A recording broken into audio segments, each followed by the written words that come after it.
Waking up at this time of the morning isn't as fun as it sounds. It's almost 5 o'clock, but I woke up at 3:45. Wow.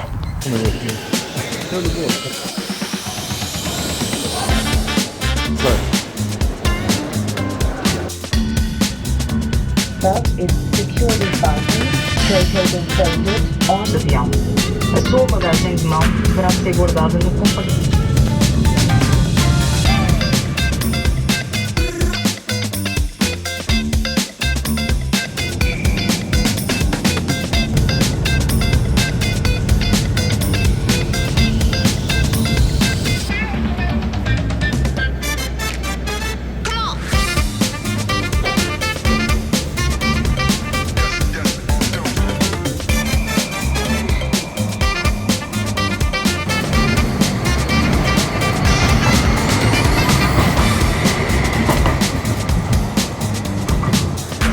Guess we've got to go.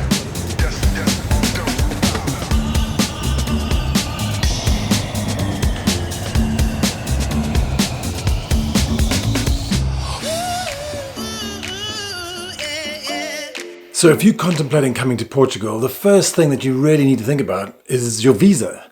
How are you going to become a resident of Portugal? And there's been a lot of talk lately over the last year about golden visas and no more golden visas and the end of golden visas. And some people have asked, are there any more visas at all? Is it going to stop and are we going to get into Portugal? And the answer is yes. There are visas and there are golden visas too. It's a little bit complicated, but basically the major way people would use the golden visa is to buy a property for $500,000. Now that's going to be phased out completely. You've still got a little bit time left, and we don't know exactly how much time, so that's a bit of a concern.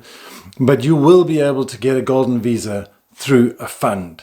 Just to fill you in, the reason Nick and I have arrived in Porto this morning is because a golden visa fund has invited us up for the day. In principle, just the day, to show us exactly what they do with your money once you've invested in the fund.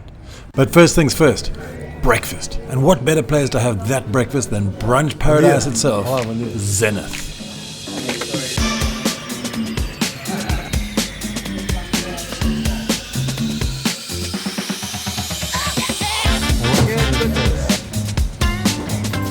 Egg Zenith. Yeah.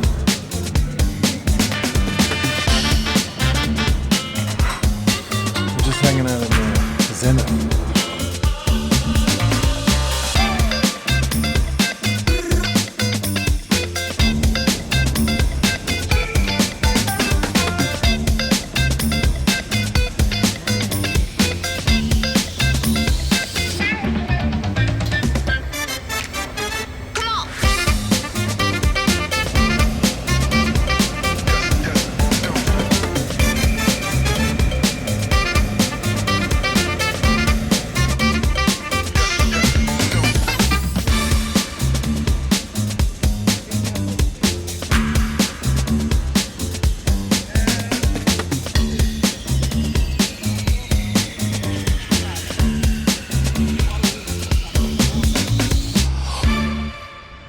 Let's go find this place, Nick. I'm going to follow you. Right, so somewhere along the street is an old building that we know the owners of, and they are renovating. And we're going to go and chat to them a little bit later. But we just got to find this building first. It could be this one right here. So the fund is in the process of renovating these two buildings, and they will then rent out and operate the 34 rooms as a hotel, long-term rental, or sell them. As you can see, the location is perfect with a 2-minute walk to the riverside area, super close to the World of Wine, which is a great attraction, and it's overlooking the Douro, and the views are spectacular. With a rooftop pool, bar, restaurant with included on-site wellness center. It looks pretty damn peachy to me.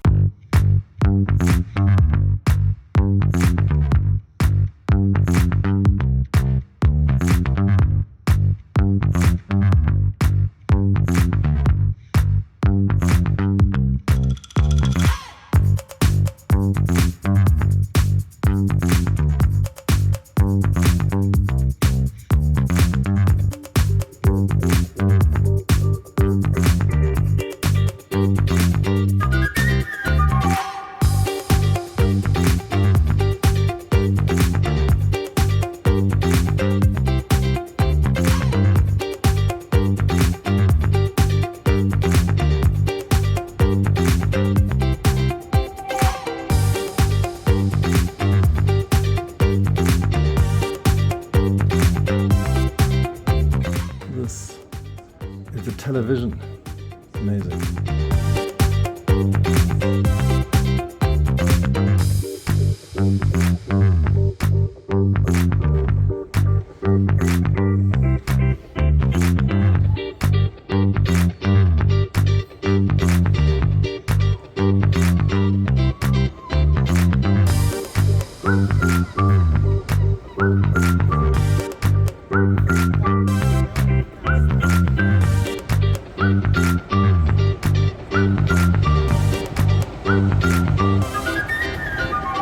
So Sandra, this area is like a lounge, right? Yes, we will have a bar here. A bar over here. This is the Yes. bar right here. Okay. It's prepared for very good cocktails. Excellent. And the terrace there, a lounge, the real lounge will be there. Terrace and then the swimming pool over there. Pool. Obviously it's in a state of construction at the moment. And then a little terrace out here. This terrace and city views. It's Okay. very pleasant, also warm. Couldn't get closer to the center of Porto. Right down here is all those cubs which I just showed you. And these guys are making a noise just because of my drone. It's not normal. They don't like me anymore. Let's go inside. Welcome the visitors also. They're very welcoming seagulls. Yeah. Thank you, Sandra. I appreciate it. We met up with the team and headed out to the next development. But first of all, let's show you what the renders look like.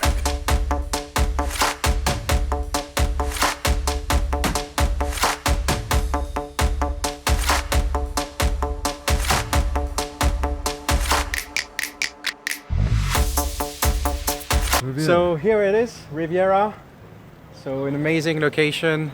We are proud to be right in the middle of WOW, World of Wine, which is the second largest wine and experience destination in the world after Bordeaux, France.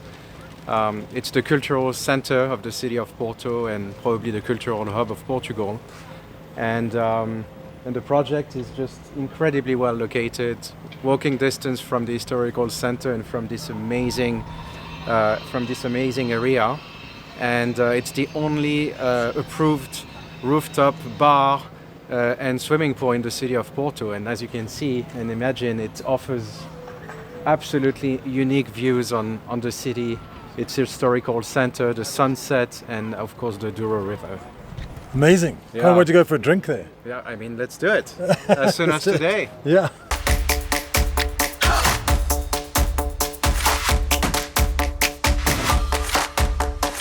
So when you have things like this, you just wait, huh? You just wait. Typical things in. Claro. E disse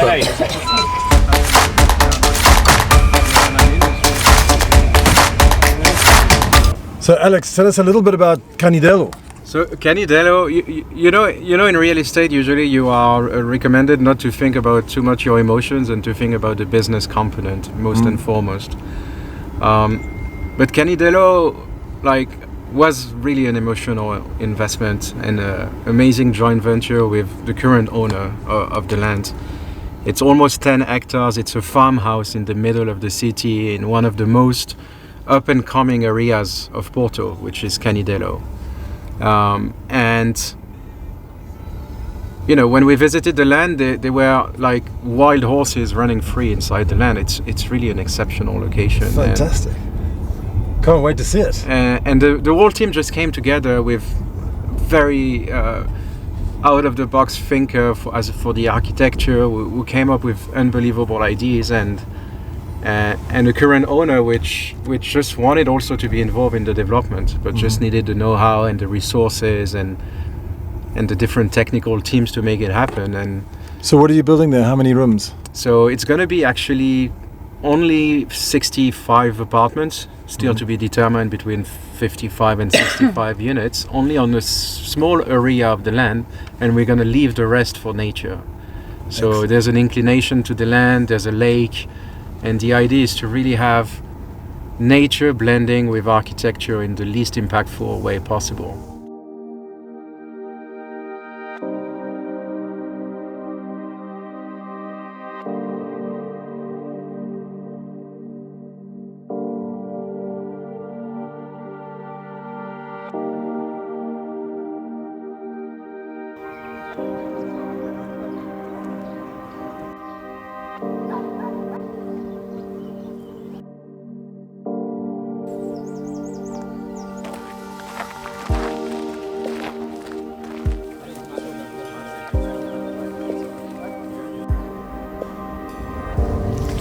It's amazing to think that there was a pigeon place.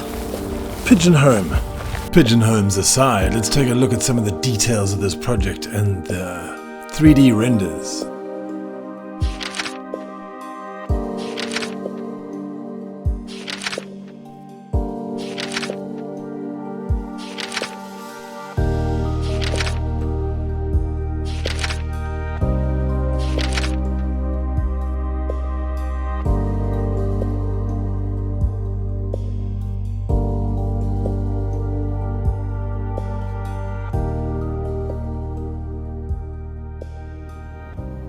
We headed down to the coast and then drove north along the coast and then turned in east and along the South River bank through Villanova de Gaia and popped over the river to go and have some lunch. So everything was going great. It was going really, really well so far. It's looking good. After lunch, I sat down with the founder and managing partner of Vida Capital. So Vida is a real estate company that is Portugal based, and what we do at Vida is we basically offer for investors to have the opportunity to place some money with us. We then manage the money of our investors for the course of 7 years, during which we invest in different hospitality projects, basically developing projects such as hotels, apart hotels, branded residence projects, and we find these properties, we invest in them, we acquire them, we then build a new concept for them, so we redevelop them or develop them, and we will then sell them to individual buyers who are looking to own such projects. Typically, when we make those investments, we hold those investments for a period of 18 to 24 months. So it's a fairly short investment cycle, which allows to limit our risk exposure considerably.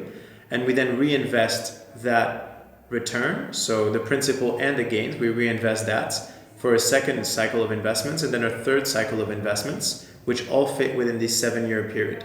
At the end of the 7-year period, we're planning to build a total of approximately 33 projects, which will be spread around mostly Portugal, but could be also a bit around different parts of Europe. And the intention there after that is to be able to, of course, return a healthy return on top of the principal to every investor. The beauty about this model is that it allows for our investors, instead of buying one single unit or one single asset in one market, to actually have exposure to the entire portfolio of assets, meaning the 33 projects. This allows the investors to de-risk a lot their investment by spreading their risk to the entire portfolio of projects instead of focusing on one single investment project. So there you have it. That's what Vida does, Vida Capital. So get in touch through algarvedex.com/Vida to understand more if you really want to get involved. But now, what about risk versus return? So in terms of risk, it is an investment. Like any investment, there's always risk. There's no guarantee. That being said, we are doing a lot of things to minimize the risk of any investor in the fund.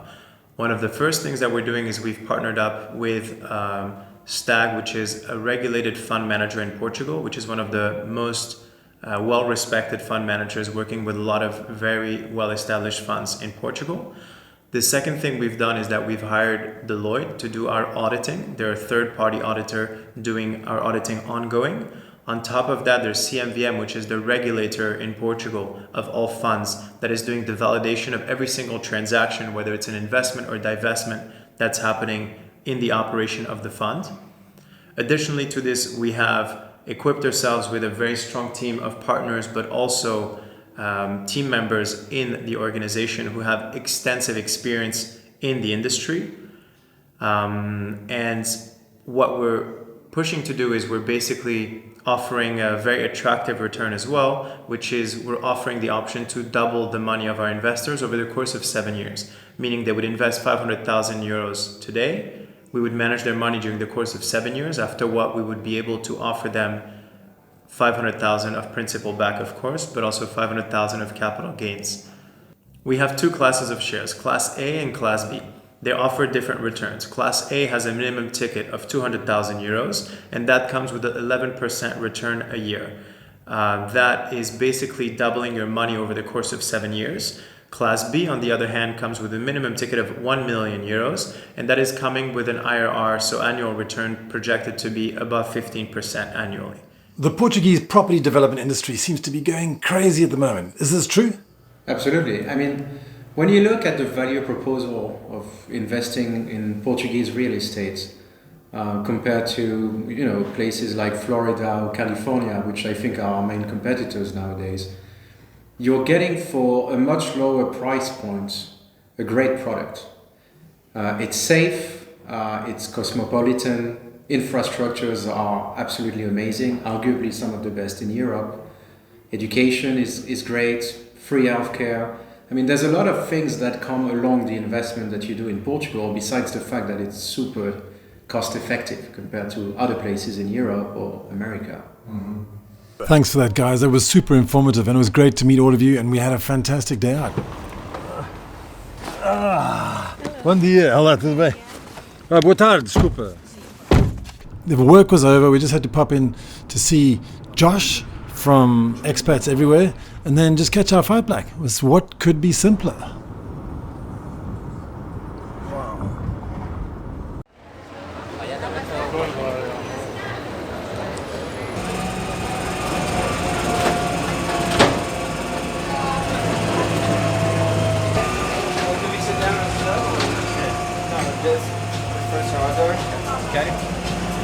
What do you want? I like it, I want all of it. All of it. All of it.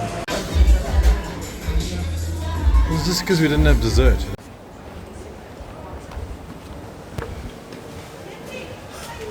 Who's this guy? Who's this guy? It's amazing. It's like down a little corridor. Yeah. Hey, Josh. Hey, Hey, how's what's it going, up, man? How are you? I'm good. How's life in Porto? Oh man, it's good. Summer's in full swing, nice and warm. I mean, it's not too warm, not Algarve heat, but no, enjoying it here. We've had some nice sunny days. Went out to the beach earlier, enjoyed it with Valencia and Kaylee. Cool. So all good. So Josh, how's your channel going, man? It's last time we looked, it was going super well. Yeah, things are going well with the channel. Obviously, we're not getting all the views that we want. There's some good channels out there that are racking up the views, but everything's going well. The feedback that we're getting from viewers and people emailing us is great. So that's the important thing, is helping people move and kind of get comfortable with life here. And how about Porto? I mean, it looks like this place is going nuts. I mean, there's building everywhere, cranes all over the place. Yeah. What's going on? Yeah, so I think there's two things at work. You have tourism. Porto has been really hitting a lot of lists for great places to be a tourist. I think it's ranking like number 1 on some lists or in the top 10 on other lists. But also for people to live here, it's great. A lot of people are interested in moving here because of the climate. So because of that, it's going well.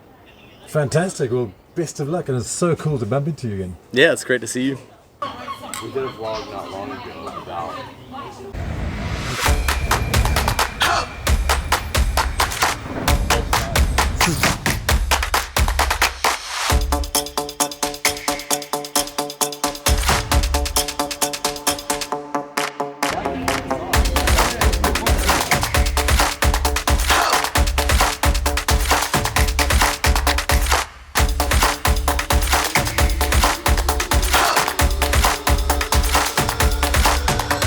Josh took us on a quick whirlwind tour of Porto and a couple of rooftop bars, which was amazing. It was really great to see these inside spots.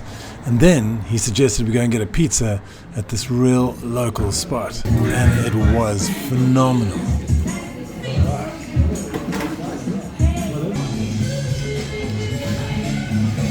Such a cool bar, man. You do this every night.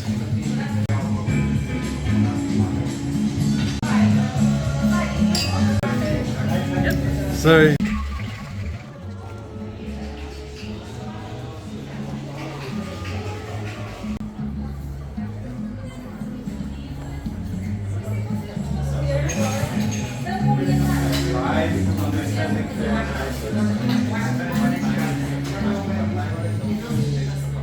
The challenge was that we had to be at the airport at 7:50, and we just didn't quite have enough time, so we grabbed an Uber quickly and chowed the pizza in the Uber and raced off to the airport.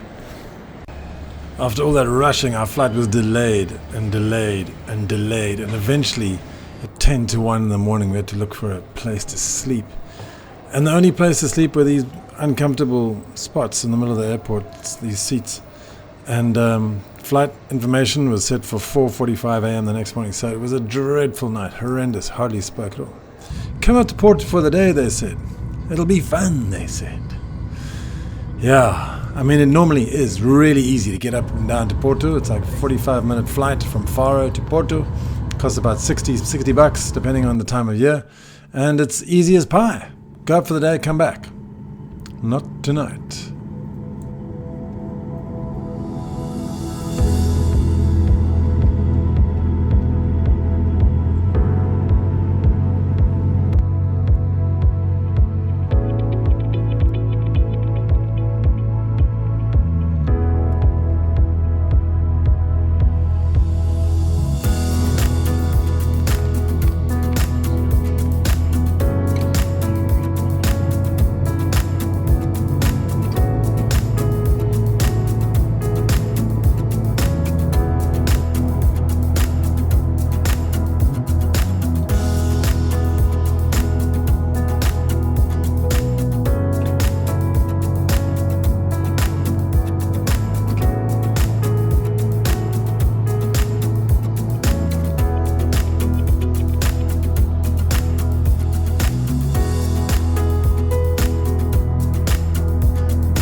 Algarve addicts.com